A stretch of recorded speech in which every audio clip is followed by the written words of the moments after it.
Once again, make some noise for the homie DJ Stelos, man. On the ones and twos tonight. He's DJing for everybody up in this bitch. So that's how we're going to do it. Last but not least, we're going to bring out the homie Details from Nanaimo. Homie's going to give us a little interview, do some performances. Maybe we're going to talk about a few things. Make some noise for Details, everybody.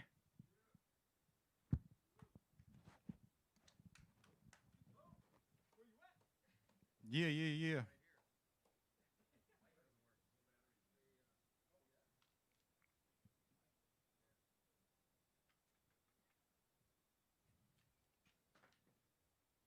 What's going on, Shaps? How you doing, man? Not much, man. How are you?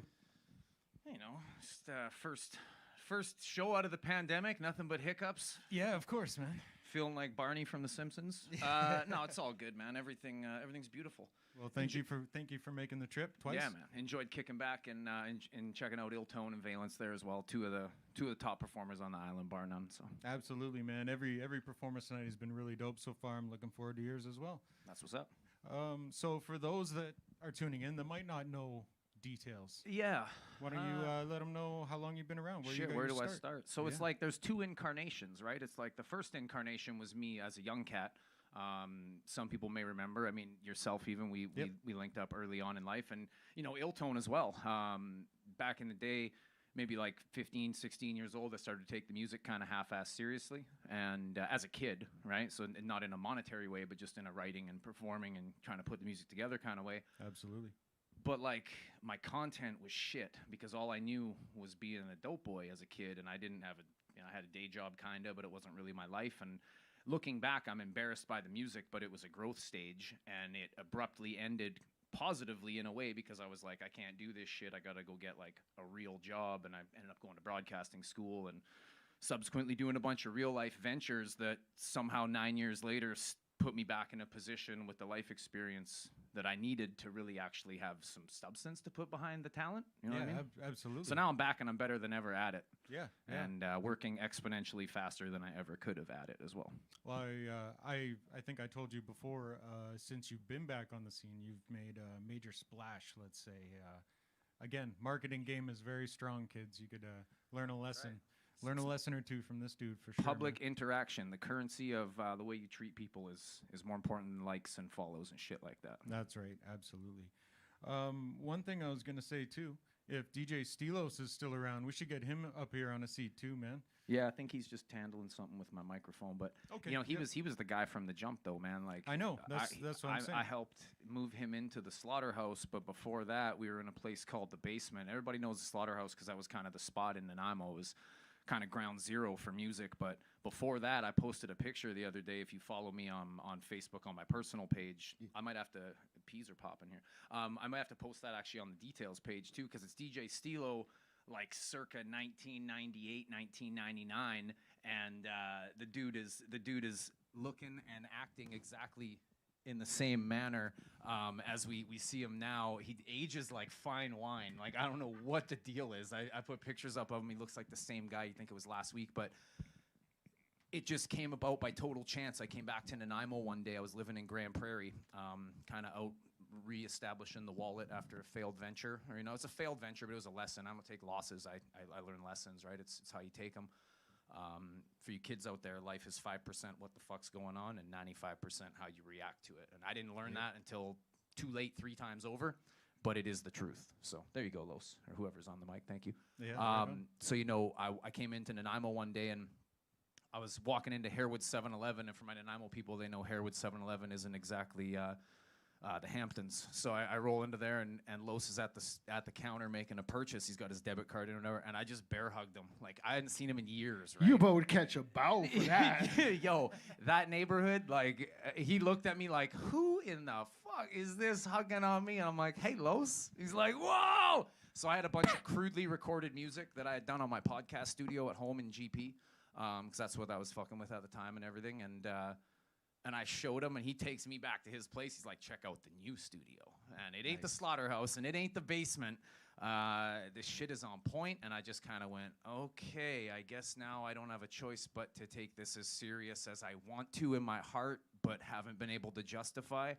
I think I moved back like 6 or 8 months later. In that time, we recorded and got Laundry done. Came home, dropped Laundry, and then now we're sitting on 2 albums. The Island Royalty record, which is albums these days are 7 and 8 songs. So if you call That's it that, right. the Island Royalty shit's a double album. It's 16 tracks. It's 70 minutes of music, and then the Details solo record is on the way, and a whole bunch more in 2021, man. I'm just eager to Right on. create. I have the fucking open door now, man, and I Yeah. have something to offer through that open door. And then the Island Royalty shit is just a whole other lane all on its own. Absolutely, man. Why don't we get into that? Why don't you let the people know the concept behind Island Royalty? How did you come up with Island Royalty? Like, what led you to come up with this idea?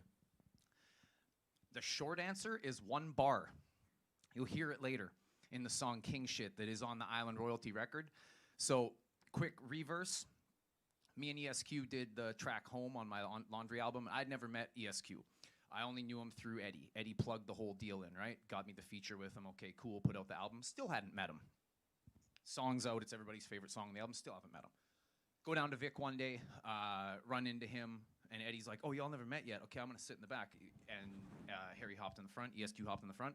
We're cruising around bullshit, and I'm like, yo, I'm sitting on this one beat still from Sealance. We should fuck around and do something. Shouts out to Sealance. The only thing in Boston I care about and love is Bill Burr and Sealance. So For there we sure, go. man. I hate y'all Boston Bruins. Anyway, the beef cooks real deep. The simmer is long. And so I showed him the record, and he was like, yo, this is dope. We went right to lyrics, and I wrote a verse, and I say, the way my flow be sweating artist, Island Royalty, I'm only getting started. You can't hold me, my homies is the hardest, probably top dog, I'm only being honest. But that Island Royalty, I'm only getting started. I'd never used the words Island Royalty together before. So I go in and record the verse, which, we sat there and I wrote it. And for anybody that records music, I'm not even bullshitting. I went in and I one-took it in the booth, first time in that booth in lyrics. And Nice, Eddie and yeah. Harry were both like, who the fuck is this guy? You know what I mean? And so I kicked it, and then we came out, and Harry's like, Island Royalty, huh? Sounds like maybe we should make a project. So from that 1 bar that is going back almost a calendar year now, I want to say, and the full project ain't even out yet. Like, we recorded that song months ahead of the rest of the project. That was just a one-off. Island Royalty, I'm only getting started. And I am only getting started. You know, we've got everything happening from the tees to hats to toques to masks to fucking bomber jackets. But Yeah, it's an apparel and a lifestyle thing, man. Yeah, everything's out there, man. I always see you pushing that as well. Like, You don't have to care about details to think Island Royalty apparel is cool, and I'm fucking super cool with that. Yeah, You yeah, know, yeah. my girl's mother runs a foster house, right? Foster care, and she has a couple girls in her foster care. And before Christmas, I guess they said to her, they're like, "Hey, for Christmas, we want a couple of hoodies. It's this Island Royalty brand." And she's like, "Oh yeah." She's like, "Do you know your foster sister? You know that her boyfriend owns that company?" And they're like, "Yeah, right." And they're like, "Yeah." She's like, "Do you know his music?" And they were like, "Nope." And I was like, "Sweet." You know what I mean? It's in my circle, but it's still not in my circle. So those are the first steps of success. Having people that either hate on it or having people who don't owe you shit that want to give you money for it are the 2 indications that you're getting outside your own bubble. Yeah, absolutely, man. So, yeah, it's good, man. Can you let us know all the artists that are on the compilation album? Just give me a second so I don't leave anybody hanging, but I will tell you. I'm in the business of forgetting 1 out of 20 names fairly regularly. Oh, man. I always forget names. I'm great with faces. There's this, Valence definitely isn't on the project. No, I'm just fucking with you. So I'll start at the top. Like Harry, ESQ and I were the first, we kind of put this thing together, and we basically looked at it like, listen, if we're going to do this on the Island Royalty, tip, we got to make sure we include who we believe to be essentially all the heaviest hitters on the island, right? And so while we missed a few, whether it be by virtue of timing, whether it be by virtue of just things not working out here and there and shit like that. Did I get everybody on it I wanted to? No, but that's why it's volume 1. Yeah, you know what I mean? absolutely. So volume 1, you got myself and ESQ, Flesh and Fur, Eddie vocals, Valence, you've got Octave 6, you've got Prada West, you've got Skrill from Nanaimo, you've got Quali, you've got Surreal, you've got Dre Santizo, you've got QB, you've got Vic City Soldiers, who I know were in the building just recently, Jazz Mills and Wordmaster J. Yep, You props got to them. Ryder, you got Jinx TK, we got Revron, we got Paiute, Who else we got here? King Benz. King Benz crushed a couple verses, man. We got Zalia. We got, J Biggs crushed a sick verse on a song called Gladiator. K Deeds and Laz. And I think I didn't miss anybody. And I got beats from this man here, DJ Stelo. DJ Stelo engineered the whole project, but we had beats from a bunch of different cats. Los. G-Sco from Victoria. Sea-Lance, we used the one beat. I know it's Island royalty, but it's just where it started with that record, so we kept it. The rest is all Island. Pitch Boy in Victoria dropped 2 records on us. Lil Yamaguchi, who's my homie, a.k.a. Eric Storniscrest. He now lives in Japan, but he's a Nanaimo boy. I'm trying to think. Is that all of them? I think that's everybody, right? There's a few people we didn't get on in that capacity, though, too. But like I said, it's volume 1, right? Yeah, so there's still... Well, this is going to drop... we got 4 videos in the can. One of them's ready. 2 of them are ready. One's Valence shot one and edited one. Clicks by Klaus has got a trio. One of them's ready with a trailer. Everything will be coming together in short order here. I just want to make sure that that first punch off the bat, really lands on the chin. I'm not trying to throw pillow punches and... trying to land one. So yeah, I'm very excited, man. Everybody killed it. Everybody that we asked to be on the project did a great job. And I truly feel, and it's not even because my name's on it, I feel like it is the most complete sounding, genre-bending, call it hip-hop, rap, whatever the fuck you want to call it, piece of music from the island that I've ever heard. Yeah. And I'm hella proud of it. Well, he played me a couple songs tonight, earlier when we got here, and I'll say, just from what I heard, it's a banger, man. Like, I think I maybe heard 3 songs, and I need more. We'll get some in afterwards. Yeah, man. Do some back parking lot chilling. Yeah, of course. So, what artists do you look for inspiration these days? Like, who you listening to? I mentioned the other day when I shared something of another musician. I truly don't listen to a lot of what's coming out these days, and it's not at all for a selfish reason, but I'll be honest with you, the reason is because I don't really care what it sounds like when people try to say, this, I enjoy listening to T.I.'s music. I enjoy listening to an artist like Macklemore, who actually has some writing behind his music, and his mainstream shit usually isn't what pops. Belly and The Weeknd have been doing amazing work, and if I'm not gonna front when I say I look at what they're doing, and I think Valence and I have a similar lane as West Coast cats that could kind of take that blueprint almost. And I'm a big Belly fan. Sorry to cut you off. That's all good. What was it, like 2018 or 17? He dropped like 3 or 4 projects in one year, and they were all fucking incredible. Yeah, man. The one record is he's got Jay-Z co-signing him. He's ghostwriting for people these days too, so he's getting his bag that way, right? Yeah, so there's some artists that I look at like that. I listened to Valence's album this year and Flesh and Fur's album this year. I listened to Mr. ESQ's album this year. They were 3 of my top 10 albums on Spotify, Nice, and then like 4 of the other top 10 are fucking from the 90s, and it's not even all rap. Like I'm a genre bender when it comes to listening because I feel like it makes my music way better. Absolutely. I have more to say when I can say it in different ways. So yeah, man. But for mainstream artists, and I'm not hating on the new shit, it's just not for me. There's lots of shit that's not for me. I'm a chef, dude. I'm fucking around with food all day. Half the food on the planet is not for me. It's not to say it's shit, but it's not for me. Yeah, fair enough. And for whatever reason, most of the music coming these days, you know who I'm a fan of right now? Justin Bieber.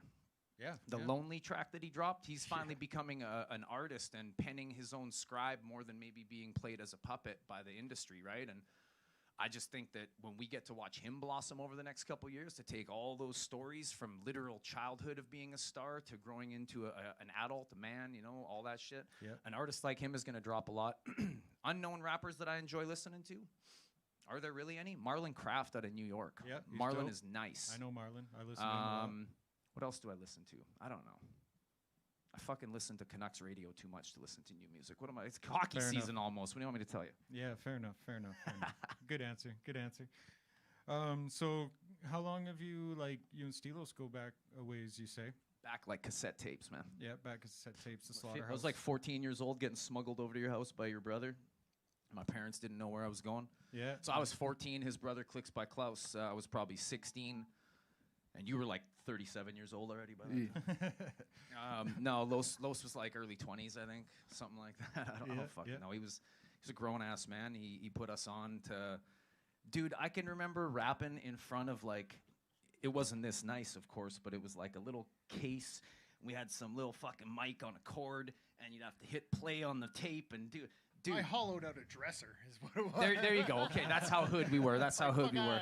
And we didn't have any. There was no monitors or any of this fancy shit. There was like Rockford Fosgate 18-inch fucking car subs that are stacked up like firewood. I can show you the pictures, man. It was ridiculous. I believe it. And it was magical at the same time because looking back at it, like now that I've had the force, I'm not a parent, but I have little feet in my house through my lady, or I like have a stepdaughter, and I'm seeing how life works. I'm like 37 now, which I feel younger than ever, but I honestly can't believe I'm almost 40. You know, my life choices have bought me way more time, but you can't cheat the calendar. So it's like you start looking at shit where you're like, wow, how special. I stumbled upon. My garage flooded. We're getting off to side stories. My garage flooded last week, and I had to save a bunch of pictures. By virtue of saving them, you, of course, got to go through them and see what you almost lost. And I almost lost our memories from that time period and a bunch of other shit, right? And I just started digging through them and being like, yo, I forgot that this happened. Hey, there's my arm without tattoos on it. Hey, there's that house we moved into that had, like, you know what I mean? And you look back and you think all that. You never will build a house on the beach on sand without laying the foundation. And you can lay the foundation and come back to it and build the house. But you'll never build the house without the foundation. And I could have never came back and decided to make music in my mid-30s if it like wasn't for him flat out, but if it wasn't for our relationship when we were younger. And him following the passion, even while not getting the exposure on it, like doing projects, but truthfully, you didn't have anybody like me wrangling you up and making you come out and let's just make a career out of it. And, you know, I could see that what he has collected in the house in a studio, fucking, it is on any level that anybody wants to compare anything to musically on this whole coast, the whole country. I'll put it up against whoever. I believe with what we're putting out, I have proof in the pudding. Trust. Yeah. On episode 1, we had Kava 1. And Nanaimo. Yep. OG. Gave me the name details. Oh, I did not I'll know tell you that. the story after you finish yours. Okay. But we talked extensively about Slaughterhouse and the... oh, shit. Yeah. Well, you know, especially from, like, an out-of-towner's perspective. Because I was coming to Nanaimo. I was, like, we talked about how they, you know, the press room back in the day. We talked about the battles. Shouts out to John the doorman. That's right. We talked about the battles at the college that used to happen and shit too, right? And stuff like that. And like me and my crew back in the day would roll up to these places, and we would just hear like the legend of the slaughterhouse. And we did anybody tell you how the slaughterhouse got its name? Kava did. Kava did. Okay, cool. We can skip that one today. Yeah, no, me and like I say, Kava, we had a long conversation about the slaughterhouse. It was good. It was great. But as an out-of-town rapper coming to Nanaimo, Slaughterhouse was like, it was an intimidating sounding place. There was a lot of people that very high acclaim that came through there. Anybody who did a show from anywhere out of town, whether it was Canada or America, they ended up there by the end of the night, right, Lewis? Yeah, it was a staple. If you were making any kind of hip-hop music at that time on the island, you knew about the Slaughterhouse. It burnt down recently. I heard that, yeah. I stood there and watched it happen. I owned a restaurant like a block away at the time. Oh, shit. Closed my shit back in 6 to 67 minutes. Yeah. I had to go get some pictures of it, though. It was crazy. I bet, yeah. But also, along with that, along with Slaughterhouse, was DJ Stelo. He was always connected with that. We moved in when I was 16. He moved in, and I remember walking in the house the first day, taking the tables from the basement to there. So that was the slaughter. Stelo was the slaughterhouse, man. Yeah, man. Like, you know, we try to use this platform to give everybody their props. And, man, DJ Stelo's, he has been a staple of hip-hop on this island as long as I can remember. Hey, man, I got to give props where it's due. There would be no details and no Island Royalty project of any kind, of any substance, of anything. There would be a lot of nothing from nobody if it wasn't for Stelos back in the day. And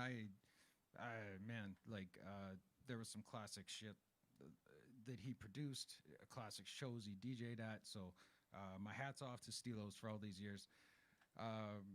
DJing at the Fix, even, I think that's where I officially met you, was through John Z at the Fix. I mean, we had been at shows together, but I don't think we really met until the Fix before, which was a dope station, by the way.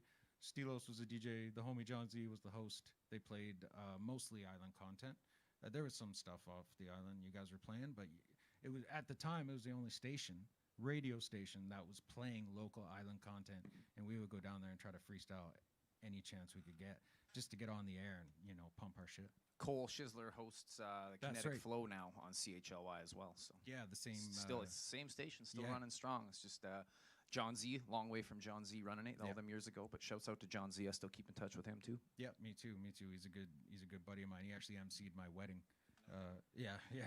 But big ups, big ups to Cole as well for keeping that alive and keeping it going. If you were going forward, what kind of plans do you have for this Island Royalty? Like, I know you're pushing the clothing. I know you're pushing how many volumes? Like, how many compilations? At the end of the day, I'll keep making music till it's not dope. So if new artists keep coming out, if young cats like Skrill that are 19 years old keep putting music out and hitting me with in my email with new shit like he did the other day, and it's him writing in a whole different style and it's super dope, and he's 20 and he's changed his flow a couple times, and I don't even know if he's 20, he might still be 19. As long as we got girls like Zalia, a young girl in Victoria coming up, Dre Santizo as well, a young female from Victoria. There's so many.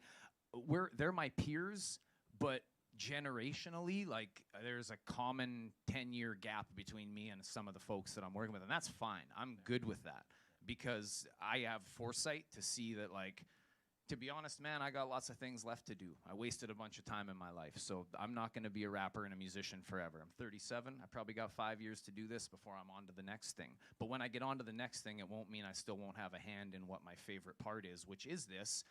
And I have genre-bending artists that are coming up in all age groups. There's no limit to how many volumes we could put on it. It doesn't even all have to be hip-hop. Yeah. Island Royalty could just begin to be a music project every year as it gets bigger. For the clothing, obviously it's island related, right? Vancouver Island related, so there's a cap. How many people are on the island? Well, if you sell something to 10% of them, that's your cap. Well, kinda, but I know a lot of people from working in the oil field that are from here that live out there. I've sold a bunch of shit and sent it from here all the way to Montreal, you know what I mean? So, and literally every province in between. So there's a bunch of stuff. I'm not gonna open my playbook too much, but just know that anybody that knows me knows that the name details is not by coincidence. There's a few steps ahead that are already planned and plotted. The world willing, restrictions willing, we'll take this act on the road this year and really show it to the people in person. Although I love to be able to do this to get out over YouTube. Like, this is a beautiful room with 75 people sitting here. And, whether it's 75 or 750 people, there is no dope like that dopamine effect you get from people excited to see you perform. So I want to do that, but more than anything. But the plans with Island Royalty, man, is not that slow and very steady. So that's the plan. Yeah, right on. That's a good outlook to have for it. Also, new line coming in the spring will include all the Islander shit you need to swim at the river, to fish in the ocean, and to surf in the ocean, and do all that kind of shit. I got brand-specific lifestyle apparel shit. It's not just a rap clothing line by any means. So yeah, right on. You gotta get those Island Royalty Stanfields. Those shit will sell out. They're on the way. They're coming legit. Yeah, you have to pay for the Stanfield brands. They're fucking expensive. I got that knockoff shit, man. It's like, I think it's called a Stainfield or some shit. Stanfeld. Nice. It's missing a letter somewhere. Yeah, well, whatever works. Man. No. We're gonna do something for everybody, so they can wear it in no matter what their area or field of work is, whether you're an electrician or a chef or a carpenter or a fisherman or whatever it is. You got something you can wear to work, where it's just, even if it's subtle. If you're out playing golf, we got a polo with just the island crown on it. You go take your homie's money on an 18 hole and also be rocking your island crown, right? Yeah, of course, man. That's dope. So besides Laundry, do you have any other projects out? Before? Yeah, like way back in the day, I put out 2 albums and a mixtape. Luck depending, you'll never hear any of that shit. Not because I'm embarrassed by it, because it's not the message I want to put out. And I said some things on that album that came true that were really fucking bad. And they didn't happen when I said them. They happened after. And I've said a bunch of shit since I came back that's really, really good. And a bunch of that shit has taken place in my life for real. Crazy. Crazy. So I am really heavy on I'm going to speak my existence and my reality into fruition, and we're not going to touch on any. I made mistakes just because I spent a lot of time making them. We ain't going to spend a lot of time thinking about them. Yeah. That's a time capsule. I have albums at home. I have probably 350 albums of the Island King album. I may do an Island King Volume 2 just to bring the name back and kind of reaffirm my status, but the next album won't be called that. I don't even know what the next album's called, but I got 6 songs that are pretty much finished for it already, and every song is like that royalty shit. Dope. Yeah. I'm finding out that we're having a tough time making unlistenable music, and I'm good with that. Yeah, well, hey, that's a good problem to have, man. Yeah, excellent problem to have. So, like I asked the other 2 acts, what's been your favorite hip hop moment so far that you've experienced throughout your whole life? As an artist? Sure. Let's say as an artist and as a follower and a fan? As a follower and a fan. As an artist, it was actually probably just during Christmas time. I started to do more lives lately, and if you know me and you know about my comeback story, you know that a big part of that was defeating a fucking animal monster demon in the form of an opiate addiction. This past year, I've had a couple of my friends venture off on unfortunate trails, and I've had a lot of people that I didn't know were on any kind of an unfortunate trail message me, and it kind of came to a culmination at Christmas when I did a live. I think it was on Christmas Eve. Maybe it was on Christmas Day, and I did another one New Year's Eve. And that was a bit of a blur. My birthday's in between there. It's a fucking nightmare of a week. But one of those days, I had at least 6 to 8 messages from people that had followed in on just that live, and then subsequently got about 15 more overnight from people that had watched it that were all like, yo, man, I just spent my New Year's alone. Like, my restrictions are such and such of where I'm watching and I can't be here. Or, yo, I just, I'm just getting through this tough time in my life and this and that. And to realize that I don't have kids of my own, and every once in a while that's unfortunate for me. Like I said, I have a beautiful stepdaughter and I get to kind of parent vicariously through her. But I've realized that if I do this thing right and I offer the proper experiences, that I can kind of offer I don't want to say parenting, but my life experience and maybe wisdom. I mean, the gray beard's got to account for something. By the way, am I looking in a fucking mirror over Beard here? gang. What the fuck? Beard gang. I can pass that on in a way that, a lot of kids might be missing that in their life, whether it's because they're physically missing a parent, whether it's because they're missing somebody in their life that'll slap them around verbally or whatever, or they look for it in another kind of avenue. I think that that's what I can offer the most, and it's kind of been my biggest pleasure as an artist. It's cool to have nice clothes and shit. We can make cool shit and wear it, and we can make dope music, and I can ride around to it and enjoy it and listen to it. But that's for me, and that is for me, and I'll still do it for me because I want to feel that way. I like that. It's nice to have nice things sometimes. It's nice to feel good about yourself. I'll still do that for me. But when I'm making a tangible difference in someone else's life, the way that as a fan, listening to music by artists like Tupac Shakur when I was going through tough times as a kid, as a 16-year-old losing my father, and hearing artists like him, hearing artists like Eminem come out and talk about his reality as a childhood, but then watching Eminem turn into an adult, he made me realize time as well, like we spoke about earlier. So I think my favorite moment as a fan is maybe yet to be seen for rap, if I'm being honest. Personally, it's saved my life numerous times over. Macklemore's Gemini album, living in Grand Prairie, coming off losing everything I had in a business, coming off of an opiate addiction, trying to beat that shit. Mac has history in that. That's probably my favorite album of the last 5 years because it kind of saved my life. But then T.I.'s album that he put out, Dime Trap, re-sparked the rapper in me. Yeah. So it's like all these, I take inspiration where I can find it, and I leave it where I don't find it, right? Yeah, that's dope. I guess that would be a long-winded answer of that, I guess. No, that's dope. That's perfect, man. All right. Well, before we get into your tunes, I would like to hit up Stelos for a couple quick questions. Hit him. Can I come over here, Trev? Is that all right? Yeah. So Stelos, I gotta hit you up. I gotta get you to talk some shit. Sure. I gotta get you to talk some shit. Sure.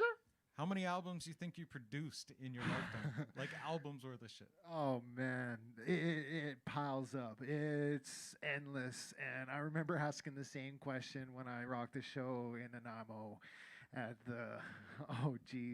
it was the East Wellington Hall, and the Cunning Linguist showed up, and amazing performance. And I couldn't believe I was on the soundboards for that.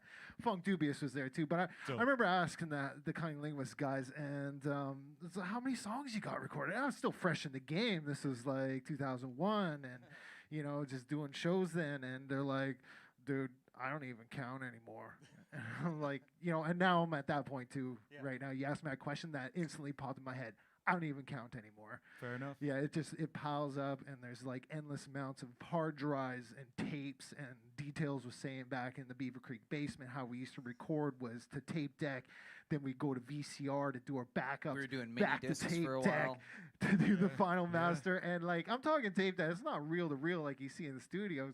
Oh. So you screw up a take. If Oh, I you know. screw it, you're going back and doing the like whole you're getting song. beats. Yeah. Yeah. If you have a posse in it, all 7 of the other artists on the track Yeah. slap Yeah. you silly. No, I was in a group, and that is Yeah. how we did our first album too. And if one person fucked up, man, the whole song had to be redone, man. but that's the thing with music, you find a way to get it done if you have that passion for it. Like, it doesn't take $1 million studio, and it shows with a lot of kids coming up these days with how Yeah. they're making their music and putting their stuff together. And it's nice to see the newer kids come up. Yeah, man. Yeah. I'm stoked on this new generation. Like I try to. I mean, I'm an old head. I'll say it, man. I grew up, in '90s, right? Like all that '90s shit is my shit. But I try not to. I think there's a thin line between being a purist and a hater. So I always try Amen. I always try to keep my my ears open and my mind open. So I'll always give something a chance. And like Details was saying, sometimes things just aren't for you, right? And there's some new artists I really love. There's some new artists I hate. It's just not for me. I can't say I hate, but you know what I'm saying. Oh, geez, I had another good question for you. So sorry. I think you were the only guy that I knew of back in the day that was actually making beats on the PlayStation and putting them out, and they were fucking Beat There you generator, go. baby. bangers. There you Like, go. Beat generator. I heard dudes making beats on the Beat Generator, but they weren't Stelo's beats on the Beat Generator. I'll tell you that much, man. Like, is that where you started? Like, You know making what? beats? No. I started, school band, and this is like grade 4 or 5, and I came from a really small town, and my dad worked night shift. My mom Shouts out lived to out here. Martinsville, Saskatchewan. Yeah, super small town at the time. We're not gonna say any years, but 85, 86, and I remember throwing these big parties, and that's actually where hip hop started for me. Dope. I didn't know I was doing it, but peeps would come over, dad would do the night shift. I'd fire up his little turntable he had, I'd turn it off and be like, listen to these cool sounds, and just spin it backwards and shit. It wasn't like scratching with a mixer or anything like that. Like I can hit the amp and bring it back to the radio and throw that in there. We'd dance, we'd party it up, and we'd do our thing. And it wasn't until I moved out here in the early 90s is when I was educated on what hip hop culture was. And I was like, holy shit. So I was practicing them the whole time. Yeah, and then it was like keyboards and shit. I was in a couple of bands earlier on, and keyboard synthesizers. And then I got this like PlayStation magazine I lifted from Sevi. Sevi, And stomp, it came Sevi, with this Sevi, demo stomp. disc. In the demo disc was the MTV Music Generator. And I'm Nice. like, what is this? So now I look back at it, and all it was a piano roll, right? That you find in like whatever Fruity Loops now. Every program's got a piano roll in it. And it was just some chaffy sounds. You throw them in the piano roll, you do your drums, you do your melodies. I remember rocking shows of like 3, 4, 5, 600 on big systems on these like PlayStation beats, and people losing their fucking minds, Yeah, going man. nuts over like something to grow on and do you feel lucky, punk? And I was like, damn. And I look back at that nowadays, and I'm like, oh, it sounded like shit. No, man, I was probably at some of those shows, Oh, and I remember when I man. first heard that you made those on the PlayStation. I was like, you're fucking kidding me, man. Yeah, it was ridiculous. I spent so much time and countless hours trying to figure that out because I was like, hey, this is cool sounding, and that's all I knew about it, right? And I had some musical background, but then I went that route, and then I was tape to tape to do the recording, and then we got a VS880, and that changed the game. Yeah. This is before Facebook. This is before like MySpace, computers all that, were yeah. easily attained at a cheap, and like you didn't have to go to a big studio or record in the, back in the day. I'm not trying to date myself, but I plucked my graves. I already before did it that earlier. came. yeah, you already did that. But the Great for a 62-year-old VS80, man. that 8-track, that changed the game, and man, we knocked that out. It wasn't until like 2005 when I got a computer actually, and Yeah. started fucking with that. Yeah. But yeah, now you see my studio, be like, okay, well, I Yeah. know where your money went, Los. I've actually seen a couple pictures online, and it's impressive to say the least. Gear's man. addictive, and I said it like before. These kids coming up, you know, they'll do whatever it takes to make the music, and you can do it on a laptop. That's all you need, you know. That's really all you need. You don't need a big $1 million studio, really. Sure, send your stuff off to somebody that's got knowledge to mix and master that. That's you, bro. Definitely, if you got some potential, give it to somebody that can mix and master your shit. It'll bring it to life. It'll bring that essence out. It'll bring that magic there and refine your vision. So, yeah, if Yeah, you're man. sitting on some dusty tracks that sound like shit and maybe, like, you know, it's got potential, send it to somebody. Pay that person. Mix engineers are so overlooked these days. And they're He's worth the talking money. about himself, dude. You know, I'm more into mix engineering now. Like, Yeah. oh man, I'm in love with that. Yeah, I sat there with the Island Royalty Project up till like 4 or 5 in the morning, then go to my day job at 9 till like 6, 7, come home, cook, put the kids to bed, and then I'm back in the studio. And then I have my 2-year-old coming up at like, you know, 12:30, and he like grabs my hand where the mouse is. He goes, remixing the Dad, records and shit." no, turn it down. And I'm like, oh, okay, something's wrong with the mix. You know, when he says turn it up when it sounded good. I was That's getting it. regular 3 a.m. Final Master emails of shit. I'm like, oh, fuck. I wake up at 6. I'm an early riser and shit, but I'm not up till 3. So I wake up, I'm like, Yeah. oh, he was at it again last night, man. Nice, nice. I won't knock the hustle.